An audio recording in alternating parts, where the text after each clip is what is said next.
இருட்டுக்குள்ளே தனித்து நின்றேன், பெண்மினி பூச்சிகள் மிதக்க விட்டாய், தனியறையில் அடைந்து விட்டேன், சிறகுகள் கொண்டு தென்னை பறக்க விட்டாய், அலைகள் அடித்து தொலைந்து விடும்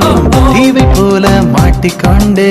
இறுதி சடங்கில் மீதிகள் படும் பூவை போல் கசங்கி விட்டேன். தெய்வம் பூமிக்கு வருவதில்லை, தாயை பதிலுக்கு அனுப்பி வைத்தான், தாயும் இங்கு எனக்கு இல்லை, எனக்கு ஒரு தாயை அவன் உருவில் தந்து விட்டான். தோழியா என் காதலியா